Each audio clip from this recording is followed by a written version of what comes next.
नमस्कार दोस्तों, मैं वैभव निशराज आपका स्वागत करता हूं तक्षशिला ट्यूटोरियल के ऑनलाइन चैनल पे। दोस्तों, आज हम लोग बात करेंगे क्लास 12 के फिजिक्स के चैप्टर नंबर 9 के बारे में, जिसका नाम है किरण प्रकाशिकी एवं प्रकाशिकी यंत्र। इसमें दोस्तों हम लोग लेक्चर 9.19 तक कंप्लीट कर चुके थे। आज हम लोग बात करेंगे 9.20 की। तो दोस्तों आज के सेशन में और इसके जस्ट पहले वाले सेशन में दोस्तों हमने प्रकाशिकी यंत्र को पढ़ना प्रारंभ किया था। ठीक है, उसमें ए हेडिंग में मैंने बताया था मानव नेत्र। ठीक है, जो कि हम लोग ने लास्ट वाले लेक्चर में कंप्लीट कर लिया था। अभी हमको इस वाले लेक्चर में सूक्ष्मदर्शी के बारे में पढ़ना है। ठीक है, सूक्ष्मदर्शी जितने भी टाइप की हमारे कोर्स में है वो हम लोग पढ़ेंगे। ठीक, चलिए, तो यहाँ पर मैंने हेडिंग डाली है सूक्ष्मदर्शी। इसमें दो टाइप की सूक्ष्मदर्शी मैं पढ़ाऊंगा। पहली है सरल सूक्ष्मदर्शी और इसके बाद हम लोग पढ़ेंगे संयुक्त सूक्ष्मदर्शी। ठीक है, यानी कंपाउंड माइक्रोस्कोप। तो दोस्तों सरल सूक्ष्मदर्शी को इंग्लिश में सिंपल माइक्रोस्कोप बोलते हैं। ठीक है, माइक्रो का मतलब होता है छोटा, स्कोप का मतलब होता है देखने वाला। ठीक है, तो एक ऐसा उपकरण, पहली बात तो हम लोग ये जानेंगे कि सूक्ष्मदर्शी है क्या। संयुक्त सूक्ष्मदर्शी और सरल सूक्ष्मदर्शी ये तो बात की बात है, पहले ये जानेंगे सूक्ष्मदर्शी क्या है। देखिए हिंदी में भी देखिए तो नाम से ही लग रहा है, सूक्ष्म का मतलब होता है छोटा, दर्शी का मतलब होता है देखने वाला। ठीक है, या दिखाने वाला। सूक्ष्मदर्शी एक ऐसा प्रकाशिक यंत्र है जिसकी सहायता से हम लोग समीप स्थित अत्यंत सूक्ष्म वस्तुओं को देख सकते हैं। यहां ध्यान रखिएगा, वस्तु हमारे पास में रखी होगी लेकिन वो इतनी छोटी होगी कि सामान्य रूप से हम उसे नहीं देख पा रहे हैं। जैसे अगर आप बात करें तो आप चींटी को तो देख लेते हैं, लेकिन अगर चींटी से भी छोटा कोई जीव हो, जैसे कोई बैक्टीरिया वगैरह हो, वो हमको नहीं दिखाई देते। तो हमको क्या करना पड़ेगा, माइक्रोस्कोप लगाना पड़ेगा। ठीक है, तो मैं उसी की बात कर रहा हूं। तो सूक्ष्मदर्शी क्या होता है? सूक्ष्मदर्शी एक प्रकार का प्रकाशिक यंत्र है जिसकी सहायता से हम लोग समीप स्थित छोटी वस्तुओं को आसानी से देख सकते हैं। ठीक है, चलिए, अब सूक्ष्मदर्शी दो प्रकार की है, सरल सूक्ष्मदर्शी और संयुक्त सूक्ष्मदर्शी। दोस्तों इसके अलावा भी कई टाइप की सूक्ष्मदर्शी होती है, लेकिन हमारे कोर्स में केवल दो ही है तो हम दो ही पढ़ेंगे। उसमें से भी आज हम लोग बात कर रहे हैं सरल सूक्ष्मदर्शी की। ठीक है, तो देखते हैं कि सरल सूक्ष्मदर्शी है क्या।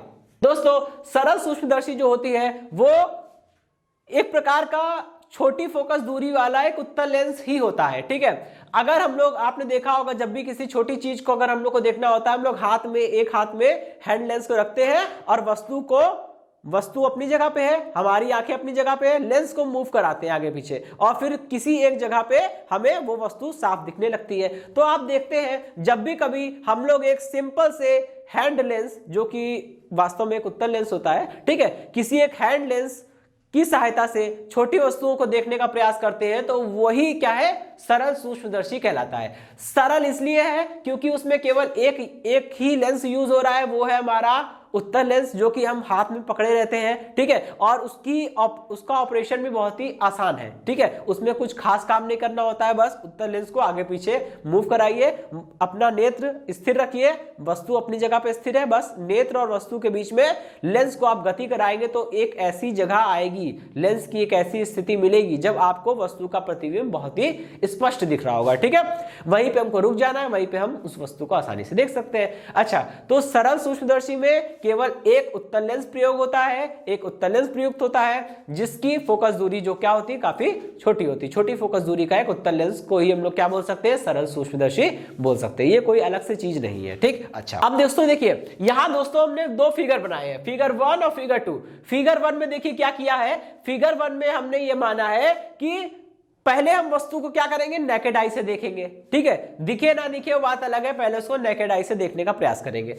जब हम वस्तु को स्पष्ट दृष्टि की न्यूनतम दूरी डी, जो कि युवाओं के लिए और स्वस्थ लोगों के लिए 25 सेंटीमीटर होती है, ठीक है, उसकी बात कर रहा हूं। तो जब हम वस्तु को नेकेड आई से देखेंगे, उस वस्तु को स्पष्ट दृष्टि की न्यूनतम दूरी डी पर रख के नेकेड आई से देखेंगे तो होगा क्या, तो वो वस्तु ए बी हमारे नेत्र पर जो कोण अंतरित करेगी उसे हम लोग बोलते हैं दर्शन कोण। जब भी हम दोस्तों किसी वस्तु को देखते हैं ना, तो वो वस्तु हमारे नेत्रों पर कुछ ना कुछ कोण अंतरित करती है, उसे हम लोग दर्शन कोण बोलते हैं, यानी कि एंगल ऑफ विजुअलाइजेशन। ठीक है, तो दर्शन कोण जो होता है वो क्या होता है, वस्तु या प्रतिबिंब के द्वारा आंखों पर अंतरित कोण। ठीक है, चलिए भाई, अब यहां पे वस्तु को हमने क्या किया है, स्पष्ट दृष्टि की न्यूनतम दूरी पर रखा है, और जब वस्तु को स्पष्ट दृष्टि की न्यूनतम दूरी d पर रखा है तो वो वस्तु हमारी आंखों पर अल्फा कोण बना रही है। ठीक है भाई, इतनी बात समझ में आ गई। अच्छा, मान लिया है कि वस्तु की हाइट कितनी है दोस्तों, वस्तु की हाइट को हम लोग कैसे लिखते हैं, h से। चलिए, ये बात समझ में आ गई। अच्छा, अभी क्या करना है, अब हम लोग फिगर 2 की ओर देखते हैं। ठीक है, 2 में क्या किया गया है, अब इसी वस्तु AB को किसी एक लेंस की सहायता से देखा गया है। हमारी आंखें दोस्तों यहां पर होगी, ठीक है, हमारी आंखें जो है वो यहां पर होगी इस समय। तो जब हम वस्तु को लेंस की सहायता से देखेंगे तब वो वस्तु हमें थोड़ी बड़ी दिखाए, तब वो वस्तु बड़ी दिखाई देगी। ठीक है, क्या वस्तु का साइज बढ़ गया, नहीं भाई, वस्तु हमें बड़ी दिखाई दे रही है क्योंकि अब उसी छोटी वस्तु का उत्तल लेंस ने एक बड़ा आभासी प्रतिबिंब बनाया है। ठीक है, आप देख पा रहे हैं यहां पे जो प्रतिबिंब है वो आभासी बन रहा है। कैसे पता, क्योंकि देखिए जब वस्तु से चलने वाली पहली प्रकाश किरण जो मुख्य अक्ष से समांतर थी वो अपवर्तन के पश्चात फोकस से गई, दूसरी प्रकाश किरण प्रकाशिक केंद्र से गई, और ये दोनों किरणें तो एक दूसरे से दूर जाएगी। आप इसको आगे बढ़ाएंगे, पहली अपवर्तित किरण को आगे बढ़ाएंगे, दूसरी अपवर्तित किरण को आगे बढ़ाएंगे, ये दोनों एक दूसरे से दूर जाती जाएंगी। जब ये दोनों एक दूसरे से दूर जाएंगी तो ये दोनों कहीं भी एक दूसरे को प्रतिच्छेदित नहीं करेंगी, और जब दो प्रकाश किरणें, जब दो अपवर्तित प्रकाश किरणें कहीं भी एक दूसरे को प्रतिच्छेदित नहीं करेंगी तो प्रतिबिंब बनने का चांस ही नहीं है। ठीक है, तो इस केस में क्या होगा दोस्तों, आभासी प्रतिबिंब बनेगा। कैसे, आप दोनों अपवर्तित किरणों को पीछे की ओर बढ़ाइए। ठीक है, पीछे की ओर बढ़ाएंगे तो ये यहां पर कहीं एक दूसरे को कट करेगी, तो ये जो है अब जिस पॉइंट पर ये दोनों अपवर्तित किरणें आभासी रूप में, ठीक है, आभासी रूप में ये दोनों अपवर्तित किरणें जिस पॉइंट पर कट कर रही है उस पॉइंट से मुख्य अक्ष पर लंब खींच दिया, ये मिल गया a डैश b डैश, और ये a डैश b डैश क्या है, प्रतिबिंब है। देखिए ये मुख्य अक्ष के ऊपर बन रहा है इसलिए सीधा होगा, आभासी होगा, और देखने से ही लग रहा है काफी बड़ा है। ठीक है, तो चलिए अब हमने क्या किया, जब इस वस्तु को लेंस के द्वारा देखा तो लेंस द्वारा बनने वाला जो प्रतिबिंब है a डैश b डैश और वस्तु दोनों के द्वारा नेत्र पर अंतरित लेंस पर अंतरित कोण कितना है, बीटा, और यही अंतरित कोण होगा आंखों पर। ठीक है, तो ये हो गया बीटा, यहां पे ध्यान रखिएगा ये बीटा लिखा है। ठीक है, बी नहीं है, बीटा है। ठीक है, अच्छा अब हमको करना क्या है, इसमें बस ज्योमेट्री लगानी है। सबसे पहले फिगर 1 में हम लोग tan अल्फा, दोस्तों अगर ये दर्शन कोण अल्फा जो है वो काफी छोटा हो और रेडियन में नापा जाए तो आपको पता है कि साइन अल्फा को अल्फा हम लोग अप्रोक्सीमेशन में लिख सकते हैं, tan अल्फा को अल्फा लिख सकते हैं, लेकिन cos अल्फा को अल्फा नहीं लिखेंगे। ठीक है, अगर एंगल छोटा है तो cos अल्फा को अल्फा नहीं लिख सकते, लेकिन साइन और tan को लिख सकते हैं। तो tan alpha approximately equal to alpha, और ये कितना आ जाएगा, लंब बटे कर्ण, लंब बटे आधार होता है। लंब कितना है दोस्तों, AB। ठीक है, लंब कितना है, AB, और आधार कितना हो गया, चलिए डायरेक्ट डिस्टेंस लिख लीजिए। ठीक है, मैंने इसको कोई पॉइंट नहीं किया हुआ है इसलिए इसको डायरेक्ट लिख लेते हैं। कितना हो जाएगा, h हो जाएगा, और ये कितना हो गया, d हो गया। ठीक है, चलिए दोस्तों इक्वेशन नंबर 1 को E बोल सकता हूँ, E लिख दे रहा हूँ। ठीक है, ये ना पॉइंट, तो कितना हो जाएगा दोस्तों, इसको हम लोग लिख सकते हैं लंब बटे आधार। लंब कितना है, लंब है हमारा AB। ठीक है, AB अपॉन में आधार कितना है, AE। ठीक, और इसकी वैल्यू कितनी आ जाएगी, h अपॉन में d। ठीक, इक्वेशन नंबर 1 हो गई। ठीक है, चलिए अब हम लोग क्या करेंगे, फिगर 2 की बात करते हैं। ठीक है, फिगर 2 में देखिए दर्शन कोण कितना है, बीटा है, यही लगाइए दर्शन कोण, तो ये हो जाएगा tan beta approximately equal to beta, और ये दोस्तों बराबर हो जाएगा किसके, ये हो जाएगा भाई लंब बटे आधार ही तो लिखना है। लंब कितना है यहाँ पे, लंब है a डैश b डैश। ठीक है, ये हो गया a डैश b डैश, आधार कितना है, a डैश o। यहां देखिए दोस्तों मैं आपको एक चीज बताना चाहूंगा, o क्या है, प्रकाशिक केंद्र है। ठीक है, लेकिन यहां पे देखिए इस लेंस के फोकस बिंदु को FE लिखा गया है। ठीक है, ये E का मतलब क्या है, E का मतलब ये है दोस्तों कि देखिए अभी तो हम लोग पढ़ रहे हैं कौन सा सूक्ष्मदर्शी पढ़ रहे हैं, सरल सूक्ष्मदर्शी। सरल सूक्ष्मदर्शी को सरल सूक्ष्मदर्शी इसलिए बोलते हैं क्योंकि उसमें उसकी संरचना बड़ी सरल सी होती है, उसमें केवल एक लेंस यूज होता है, वो भी एक उत्तल लेंस यूज होता है बस। ठीक है, अच्छा बाकी सूक्ष्मदर्शियों में 2 या 2 से ज्यादा लेंस का प्रयोग हो सकता है। ठीक है, अच्छा तो यहाँ पे एक ही लेंस प्रयोग हो रहा है, इसकी संरचना काफी सरल है इसलिए ये सरल सूक्ष्मदर्शी है। और एक बात, जब हम लोग दो लेंस वाला सूक्ष्मदर्शी पढ़ेंगे, आगे हम लोग बढ़ेंगे और दो लेंस वाला सूक्ष्मदर्शी पढ़ेंगे, तो दोस्तों उसमें दो लेंस में से एक लेंस होता है वो हमेशा हमारी आंखों की तरफ होता है, एक लेंस होता है वो हमेशा वस्तु की तरफ रखा जाता है। तो जो लेंस हमारी आंखों की तरफ होता है, जिस लेंस से हम अपनी आंखें लगाकर झांकते हैं, उस लेंस को हम लोग बोलते हैं नेत्रिका लेंस। हिंदी में उसको बोलते हैं आई पीस। क्या बोलते हैं, सॉरी इंग्लिश में बोलते हैं उसको आई पीस। ठीक है, तो आई पीस और जो लेंस वस्तु के सामने रखा होता है, हमारी आंखों की तरफ नहीं होता है, वस्तु की तरफ होता है, उसे हम लोग बोलते हैं अभिदृश्यक लेंस, इंग्लिश में बोलते हैं ऑब्जेक्टिव लेंस। तो दोस्तों यहाँ पे केवल एक ही लेंस है, वो भी हमारी आंखों के सामने रखा हुआ है। इस लेंस को हम लोग बोलते हैं आई लेंस या आई पीस। तो ये आई लेंस या आई पीस होने के कारण यहाँ पे इस लेंस के लिए फोकस बिंदु जो है, फोकल पॉइंट जो है, उसको हमने एफ के नीचे छोटा सा ई लिखा है। एफ मतलब फोकल पॉइंट, कैपिटल एफ लिखा है मतलब फोकल पॉइंट है, स्मॉल एफ होता तो फोकस दूरी होती। आपको बताया गया है कि अगर फोकस बिंदु को लिखना है तो कैपिटल एफ से लिखेंगे, फोकस दूरी को लिखना है तो स्मॉल एफ से लिखेंगे। ठीक है, यहां पे वही चीज लिखी गई है। ओके, अच्छा ये बात समझ आ गई।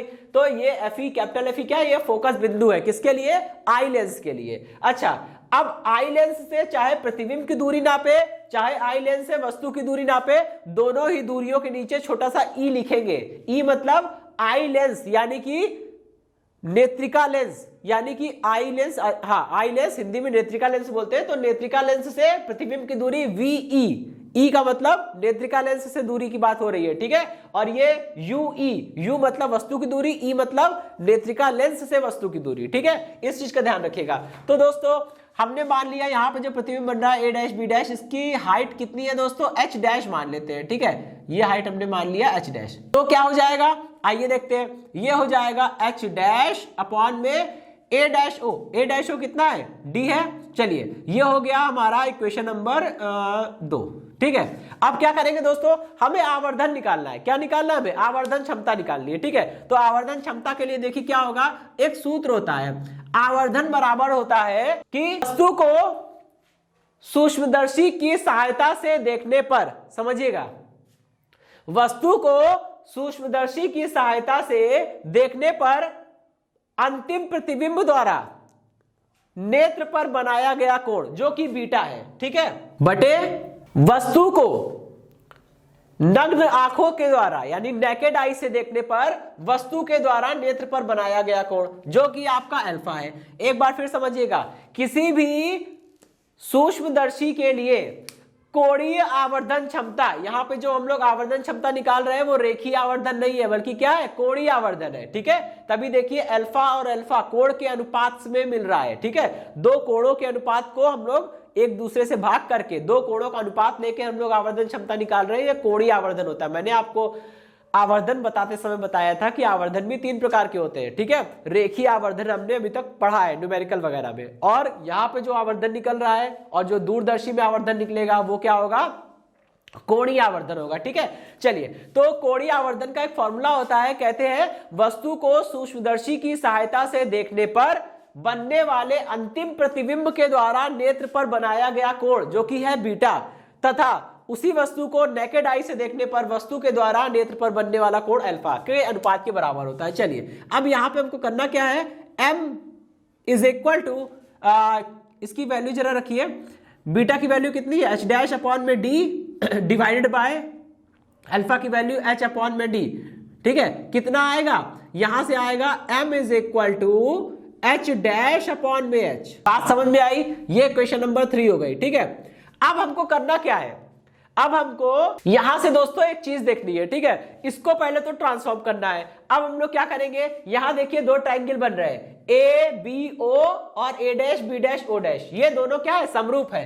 तो लिखेंगे ट्रायंगल ए बी ओ तथा ए डैश बी डैश ओ क्या है, समरूप है। और जब दो त्रिभुज समरूप होते हैं तो क्या होता है, उनकी संगत भुजाएं बराबर अनुपात में होती है। इसका मतलब यह हो गया कि अगर मैं लिखूं ए डैश बी डैश अपॉन में ए बी, ठीक है, बड़े वाले त्रिभुज की कोण के सामने वाली, बीटा के सामने वाली भुजा ए डैश बी डैश बटे में a b is equal to a dash o, पहले बड़े वाले त्रिभुज की भुजा को ऊपर लिख रहे हैं तो हर बार बड़े वाले त्रिभुज की भुजाओं को ऊपर ही लिखेंगे, यही होता है संगत भुजा लिखने का तरीका। ऐसा नहीं किया कि पहले क्या किया, बड़े वाले त्रिभुज की भुजा को ऊपर लिख दिया और छोटे वाले त्रिभुज की भुजा को नीचे, अगले स्टेप में इक्वल का साइन लगाने बाद उल्टा कर दे रहे हैं। ऐसा नहीं करेंगे, बड़ी भुजा बड़े त्रिभुज की भुजा को ऊपर लिखा है तो हमेशा बड़े त्रिभुज की भुजा को ही ऊपर लिखेंगे, ठीक है। अब यहाँ पे हो जाएगा ए डैश ओ डिवाइडेड बाय ए, यहाँ पे ए डैश बी डैश अपॉन में ए बी। भाई ए डैश बी डैश क्या है, एच डैश है ना, तो ये हो गया h dash upon a b. A b क्या है दोस्तों, ये है ए बी, ठीक है, ए बी ये है एच। चलिए भाई इक्वल ए डैश ओ, ए डैश ओ क्या है, ये डी है ना, ये क्या है, डी है। लेकिन दोस्तों यहाँ पे एक चीज ध्यान रखिएगा, चिन्ह परिपाटी को मत भूलिएगा, ये डी नहीं होगा बल्कि ये माइनस डी लेना पड़ेगा, क्योंकि सारी दूरियां लेंस के प्रकाशिक केंद्र से नापेंगे और जब केंद्र प्रकाशिक केंद्र ओ से लेकर ए डैश की दूरी नापेंगे, ना कि ए डैश से ओ की, ठीक है। जब आप ओ से ए डैश की दूरी नापोगे तो प्रकाश के विपरीत चल रहे हो तो आपको माइनस डी लेना पड़ेगा, ये हो जाएगा माइनस डी डिवाइडेड बाय ए ओ कितना है या ओ ए कितना है, माइनस का यू ई, तो ये माइनस का यू ई। खैर ओवरऑल कितना आएगा, एच डैश अपॉन में h is equal to d upon में यू ई, ठीक है। ये होगा इक्वेशन नंबर 4। अब क्या करना होगा, क्वेश्चन 3 और 4 की तुलना कर देंगे, ठीक है, और थोड़ा इसको रफ करना पड़ेगा दोस्तों। तो मैं इतना रफ करता हूं और आगे हम लोग देखते हैं इसका सॉल्यूशन, ठीक है। समीकरण 3 व समीकरण 4 की तुलना करने पर, समीकरण 3 व समीकरण 4 की तुलना करिए। देखिए दोस्तों कितना आएगा, ये हो जाएगा m is equal to H dash upon H आ रहा था और एच डैश अपॉन एच किसके बराबर हो गया, डी अपॉन यू ई के बराबर हो गया। चलिए भाई ये हमारी पांचवी इक्वेशन हो गई फाइनल, ठीक है। अब अगर आपको कभी भी न्यूमेरिकल करना होगा, ठीक है, आपको सरल सूक्ष्मदर्शी पे कोई भी न्यूमेरिकल आएगा तो देखिए दोस्तों, सूक्ष्मदर्शी है, दूरदर्शी है, चाहे वो किसी भी प्रकार की हो, ज्यादातर जो न्यूमेरिकल आते हैं वो कैसे आते हैं, उसमें केवल आपको एक ही चीज पूछता है, ज्यादातर एक ही चीज पूछता है कि कोणीय आवर्धन का मान बताइए, क्योंकि कोणीय आवर्धन का जो सूत्र होता है सूक्ष्मदर्शी के लिए और दूरदर्शी के लिए ये काफी कंफ्यूजिंग होता है और इसमें अक्सर हम लोग माइनस प्लस का साइन गड़बड़ करते हैं, टर्म्स को गड़बड़ करते हैं और रिजल्ट हमारा गलत होता है। गलत होने के चांसेस सबसे ज्यादा आवर्धन के सूत्र में है, ठीक है, तो वही ज्यादातर पूछता है और सरल सूक्ष्मदर्शी से आपको ज्यादा कंफर्म है आवर्धन ही पूछेगा, ठीक है। तो आवर्धन का जो ओवरऑल फॉर्मूला होता है वो मेन फॉर्मूला होता है, सरल सूक्ष्मदर्शी के आवर्धन का मेन फॉर्मूला जो होता है वो होता है m is equal to d upon में यू ई, ठीक है। यू ई क्या है, नेत्रिका लेंस या नेत्र लेंस से वस्तु की दूरी, ठीक। अच्छा, अब इसी फॉर्मूले पर दो स्पेशल केस लगेंगे और उसके आधार पे हम लोग बात करेंगे, दो अलग अलग फॉर्मूले निकल के आएंगे। लेकिन दोस्तों ध्यान रखिएगा वो दोनों फॉर्मूले इसी मेन फॉर्मूले से निकले हैं, तो इसको ध्यान रखिएगा। अगर ये फॉर्मूला क्लियर है तो वो दोनों आप कहीं भी निकाल लेंगे, ठीक है। एग्जाम में 1 मिनट भी नहीं लगेगा, आपको पीछे रफ में सॉल्व करके आप निकाल सकते हैं। लेकिन अगर ये फॉर्मूला आप भूल गए तो दिक्कत हो जाएगी, ठीक है। तो ये मेन फॉर्मूला है। अब आइए हम लोग देखते हैं अपने दो स्पेशल केस। तो स्पेशल केस में जो पहला केस है वो ये है कि यदि अगर ऐसा हो जाए कि अंतिम प्रतिबिंब जो है वो स्पष्ट दृष्टि की न्यूनतम दूरी पर बनने लगे, तब क्या होगा, तब प्रतिबिंब की जो दूरी होगी वो माइनस डी के बराबर हो जाएगी, पहली बात, ठीक है। ठीक, अगर अंतिम प्रतिबिंब जो है वो स्पष्ट दृष्टि की न्यूनतम दूरी पर बने, मतलब ये जो प्रतिबिंब ए डैश बी डैश है वो न्यूनतम दूरी डी पर बनने लगे, तब क्या होगा उस केस में देखिएगा। अब हमको इसी फॉर्मूले को इक्वेशन नंबर 5 में जो फॉर्मूला निकला है इसी को ट्रांसफॉर्म करना है। कौन से केस को देखते हुए, फर्स्ट केस को देखते हुए, ठीक है। तो इसमें क्या होगा दोस्तों, यहां पे मैं लिख दे रहा हूं, ठीक है। वी जो है वो क्या होगा, माइनस का डी हो जाएगा, ठीक। लेंस समीकरण से हम लोग लिखेंगे 1/f। लेंस समीकरण क्या होती है दोस्तों, 1/f is equal to 1/v minus 1/u। लेकिन दोस्तों ध्यान रखिएगा यहाँ पे एक ही लेंस है और उसी लेंस के लिए हमने ये समीकरण लिखी है, और ये लेंस कौन सा है, नेत्रिका लेंस है या आई लेंस है, इसलिए इसकी फोकस दूरी को f ही बोलेंगे, इस लेंस से प्रतिबिंब की दूरी को v बोलेंगे और वस्तु की दूरी को u ही बोलेंगे, ठीक है। अब देखिए दोस्तों सारा इंप्लीमेंट इसमें कर दीजिए, ठीक। और यहां पे 1/fe इज इक्वल टू, भाई v तो माइनस का d है तो ये माइनस का d हो जाएगा। और दोस्तों ध्यान रखिएगा u क्या है, वस्तु की दूरी। दोस्तों वस्तु हमेशा लेंस के बाईं ओर होती है और जब वस्तु लेंस के बाईं ओर है तो u की वैल्यू चाहे जो भी हो लेकिन निगेटिव में होगी, इतना तो तय है। ठीक है, तो यहां पे लिख दिया ue goes to minus ue, because क्या वस्तु हमेशा लेफ्ट साइड होती है। ठीक है, अच्छा अभी हमको क्या करना है, हमको d अपॉन ue की वैल्यू निकालनी है। तो क्या करेंगे, दोनों पक्षों में d से मल्टीप्लाई कर दीजिए, ये हो जाएगा d upon fe is equal to minus का d upon d plus d upon में ue। ठीक है, इतनी बात समझ आ गई। d से d कट जाएगा और देखिए यहां पे क्या आता है, ये आएगा d अपॉन में fe is equal to minus का 1 प्लस का d अपॉन ue। ठीक है, यहां से d अपॉन ue की वैल्यू निकालिए, कितना आएगा, d अपॉन में ue is equal to 1 plus d upon में fe।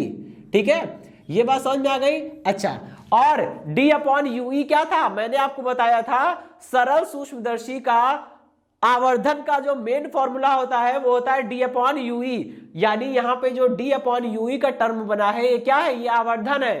तो आप यहां पे कह सकते हैं फर्स्ट वाले केस के लिए आवर्धन का मान कितना आ गया, m is equal to 1 plus d upon में fe। ठीक है, चलिए ये फॉर्मूला कब लगेगा, जब अंतिम प्रतिबिंब स्पष्ट दृष्टि की न्यूनतम दूरी d पर बन रहा होगा तब। ठीक है, अच्छा आइए अब हम लोग तुरंत सेकंड केस देखते हैं। ठीक है, चलिए अब हम लोग क्या करेंगे, केस सेकंड देखेंगे। ठीक है, आइए दोस्तों केस सेकंड देखते हैं।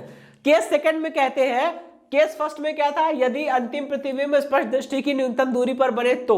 अब क्या होगा, यदि अंतिम प्रतिबिंब कहां बने, अनंत पर बने। ठीक है, अनंत पर बने, और जब अंतिम प्रतिबिंब अनंत पर बनेगा मतलब बनेगा तो वो आभासी ही, जब अनंत पर बनेगा तो बनेगा तो वो आभासी ना, आभासी है तो मतलब बाईं ओर बनेगा, और बाईं ओर बनेगा तो v का मान तब भी निगेटिव ही रहेगा। तो कहने का मतलब है जब अंतिम प्रतिबिंब अनंत पर बने, आभासी प्रतिबिंब अनंत पर बन रहा है, इसका मतलब ve बराबर माइनस का अनंत होगा, क्योंकि अगर यही प्रतिबिंब अनंत पर चला जाएगा तो ये दूरी बढ़ते बढ़ते अनंत हो जाएगी, और आप प्रकाशिक केंद्र O से प्रतिबिंब की दूरी को नापेंगे तो आप अपोजिट डायरेक्शन में चल रहे हो तो निगेटिव आएगा वैल्यू। ठीक है, तो माइनस का इंफिनिटी हो गया। ठीक है, लेंस समीकरण लिखेंगे 1 upon fe is equal to 1 upon ve minus का 1 अपॉन ue।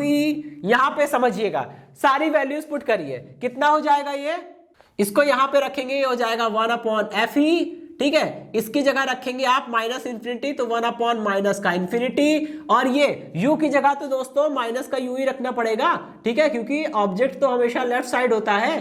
ठीक है, यहां पे ध्यान रखिएगा ue को हम चेंज कर रहे हैं किसमें, माइनस के ue में। ठीक है, अच्छा इतनी बात हो गई। अब देखिए ये तो पूरा जीरो हो जाएगा, ये तो पूरा जीरो हो जाएगा दोस्तों, क्या बनेगा 1 upon fe equal to 1 upon ue, दोनों तरफ d से मल्टीप्लाई कर दीजिए तो ये क्या बन जाएगा, d upon ue is equal to d upon fe। ठीक है, और d अपॉन ue क्या था, सरल सूक्ष्मदर्शी का आवर्धन का मेन फॉर्मूला यही होता है d अपॉन ue, तो ये क्या बन गया, आवर्धन बन गया। और यहां से देखिए आपको आवर्धन का जो सूत्र है वो मिल जाएगा d अपॉन fe। ठीक है, ये कब बनेगा, जब अंतिम प्रतिबिंब जो है वो अनंत पर बने, ये तब होगा। ठीक है, तो ध्यान रखिएगा मैंने स्मॉल f लिखा है, यहाँ पे फॉर्मूलों में हर जगह स्मॉल f लिखा है। स्मॉल f का मतलब फोकस दूरी, कैपिटल F का मतलब फोकस बिंदु। ठीक है, चलिए दोस्तों, तो इसी के साथ ये टॉपिक समाप्त हुआ और ये लेक्चर खत्म होता है। इस लेक्चर से जुड़े नोट्स प्राप्त करने के लिए डिस्क्रिप्शन में दिए गए लिंक पर जाके क्लिक कीजिए। ओके दोस्तों, आज के सेशन में इतना ही, मिलता हूं नेक्स्ट सेशन में, धन्यवाद।